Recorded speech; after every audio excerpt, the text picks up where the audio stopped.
right, this is Ebonie, a.k.a. Fit Mom Diva of Simplicity Health Style. And today we have Miss Karla with us. Karla, thank you so much for joining us.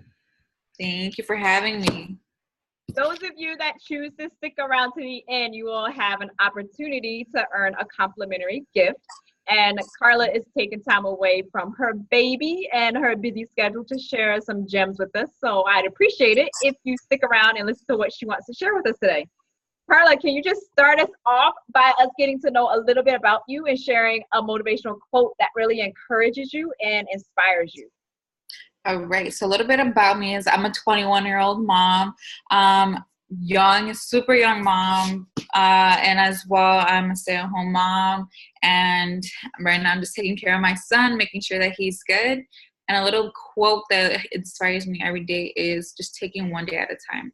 Because obviously this is my first child, so I have no clue what I'm doing. And every day I'm just learning something new. And you can't learn everything at one time because life experiences have to be one day at a time.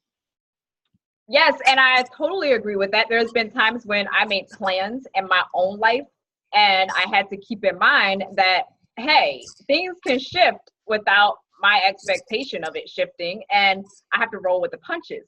So taking it one day at a time in all areas of our life, I feel is important. I know that for all of us, if we think back on certain situations, we expected one outcome and we got a totally different outcome, but we end up okay at the end of the day. Talk to us a little bit about a time in your life, having said that you had a specific goal or a specific dream in mind, and based on external circumstances, it didn't necessarily pan out the way that you expected it to, but you were still able to pursue that goal and pursue that dream and achieve it. So at the age of 17, I decided that I wanted to become a parole officer in the state of Illinois. And I graduated a year early from high school, and I right away went to my college years. And right at the end of my junior year, I found out that I was pregnant, and things changed a lot just because I was going to be a senior in college, and I was going to finish my bachelor's degree, and I was working 3 jobs at the time. And then I found out I was pregnant. Learning that I was pregnant, I had to quit my stressful jobs and accommodate to like a non-stressful job, and having to depend on my boyfriend, which was really hard for me because I hate depending on anybody. I like being independent, having my own money.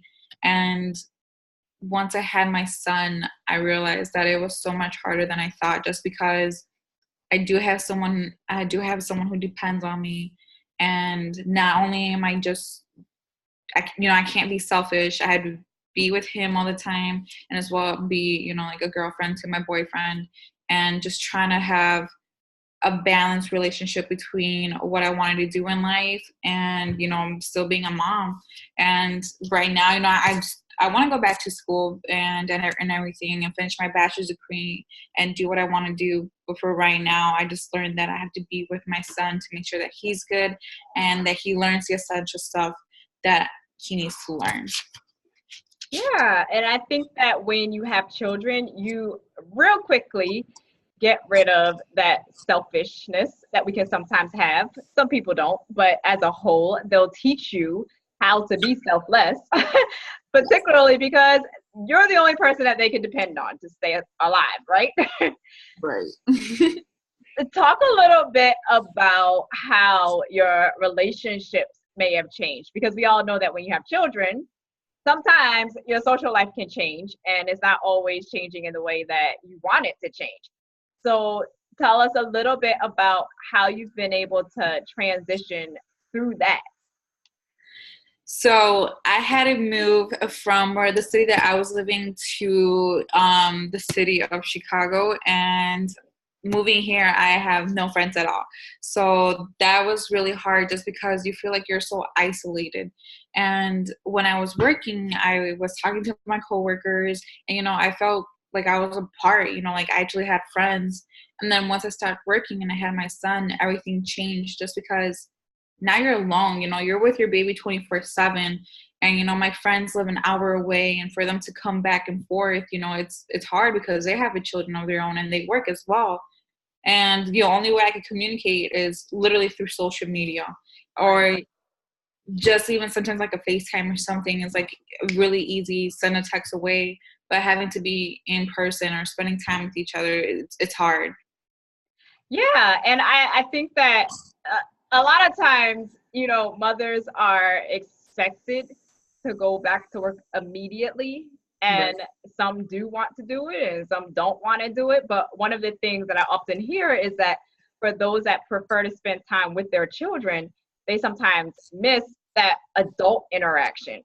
And Yeah. it becomes a 24/7 of changing diapers and listening to the baby cry. And I know that for me, both of my children went to daycare at the age of 3 months, partially because of the fact that I said, I just can't sit in this house listening to babies cry all day long. Right. So I can totally relate to what you're saying. And sometimes it's, you know, your friends, if they have children of their own, they can't necessarily drop everything to accommodate you because they have their own busy lives themselves.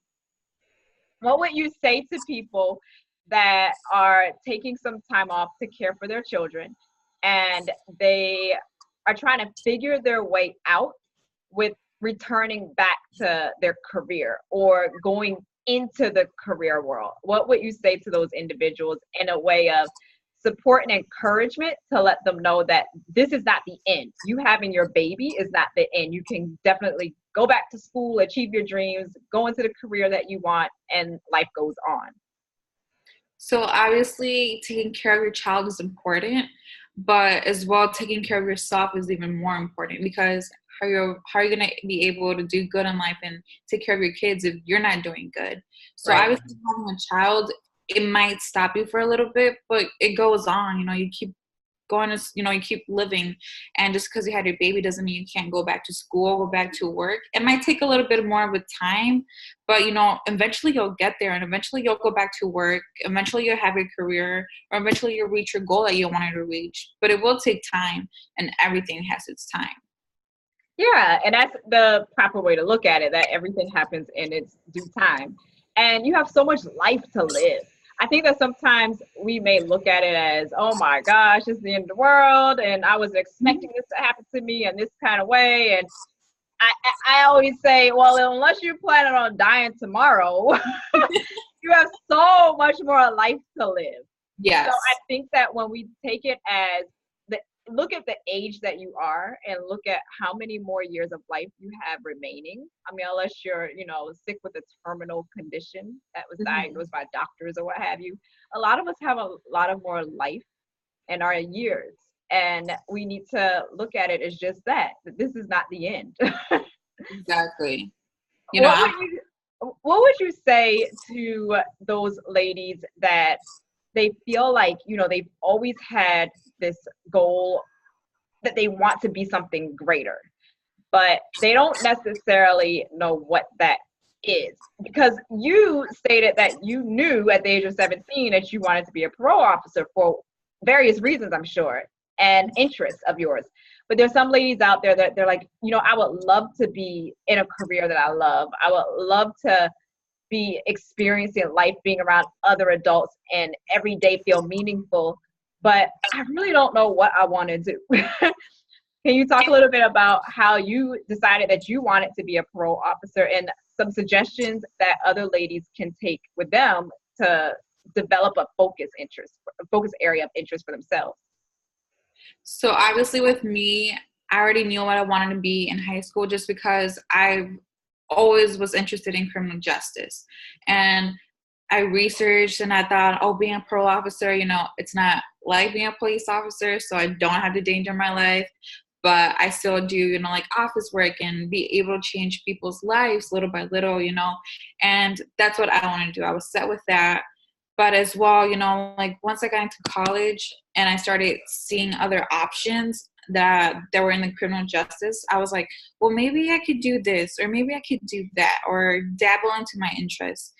But for people who don't know what they want to do in life, you know, who don't know exactly what they want to do, that's okay. You know, like just dabble into different things and learn what you like, what you don't like. You know, you want to do this for the rest of your life, or do you not? You know, obviously, people want to be in desk and, you know, talk to other people, file notes. That's what I like to do. I like to do office work. That is my thing. And some other people like to be out and talking to people, you know, being a yoga instructor, something, you know, just changing people's life, even if they don't feel like it. You know, every person you come across with, you do change their life little by little, and you open their mind and they get to thinking and everything. Yeah, and that's key. Just experimenting with different things and then getting to know what you definitely don't like. I was in my last semester of college when I discovered that the major that I was in was definitely not something that I wanted to do for the rest of my life. And I'm so glad that that internship experience was built into the degree program, because had I graduated just a few months later and then applied for that type of job, I would have seen within about 3 days that I hated my job. So, you know, I think that getting out there and volunteering our time in different settings and talking to different people about what they do and just experimenting with life, that allows you to know what you don't like, and it will narrow things down for you to discover what you do like. So I totally agree with that. I think that for some people, they see social media as a way of being influential in this day and age, with all the different bloggers and vloggers and all the different things that people are doing online now to monetize their passion. Right. And some people say to themselves, well, I would love to do that, but I'm not one to network effectively with other people. Mm-hmm. So what would you suggest to those people that might need that extra support and encouragement to step outside of their comfort zone and connect with other people of like mind and like interests? I say just do it. Just do it, literally. Just because one, life is too short. So if you were able to die tomorrow, or they tell you, oh my God, you have terminal illness disease, and you know you're gonna die, you're gonna be thinking on your deathbed, like, why didn't I just do it? You know, you can't hold it back. Obviously, if you're a little bit more timid, you know, it's gonna be harder, but you know, just take a chance. The worst that's gonna happen is just like you're not gonna like it and you're probably gonna delete the video. That's pretty much it. But you Right. know, being, you know, on social media, obviously, you know, it opens more doors for you. You know, you get to interact with more people, including if you're a stay-at-home mom or a stay-at-home dad or anything. Obviously, you know, once you interact with more people on social media, you're gonna like it. You're not gonna feel as like trapped, and you're not gonna feel like you don't have a purpose or anything. You're just, it's there. You know, obviously, social media has a big influence. So Right. whatever it is, you know, just take a chance on it, and nothing, you know, nothing bad's gonna come out of it. If anything, maybe more opportunities could open the door for you. Yeah, and I think that we as a whole, you know, we may have been taught in kindergarten, first grade, second grade, you know, don't talk to strangers. And so that kind of stuck with some people as they grew older. But in actuality, I find that when I reach out to other people and I want to form a connection with them, just like we did, most people are receptive to it. You know, I think that it's really you thinking that they're not going to be receptive, but most people really are. And I think that the ones that aren't, they just very well may be busy at that particular time. It's not that they don't necessarily want to help you or talk to you. They're just busy, you know? So I always tell people to, just like you just said, just do it. Just step outside and form relationships with people, because I think that the more people that you know, particularly if you connect with the right ones, you're exactly right. More opportunity opens up for you. And a lot of times our closest family and friends, they might be supportive of our dream, but they might not know how to help us in that particular industry. Yes. Finding similar minded people is very key.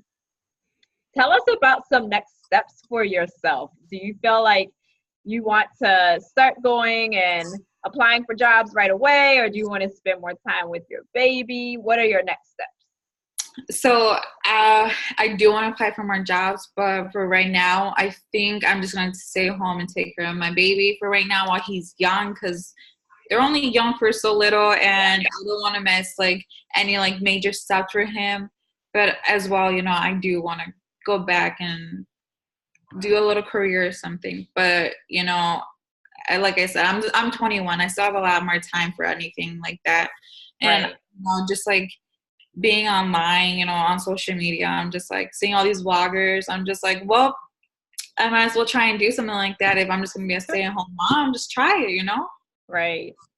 Yeah, and a lot of them, they're finding that they're enjoying it, and we get to watch their children grow, and Yes. they grow in the process because they're constantly putting out new content to positively influence other people. So, yeah, you never know what comes of it. And I think that, as we talked about earlier, what's the worst that can happen? You do it and you don't like it, and then you just do something new. You know? Exactly. Yeah. What are some last words of encouragement that you would like to share with anyone out there that is either a mom or they would like to become a mom one day? Be patient.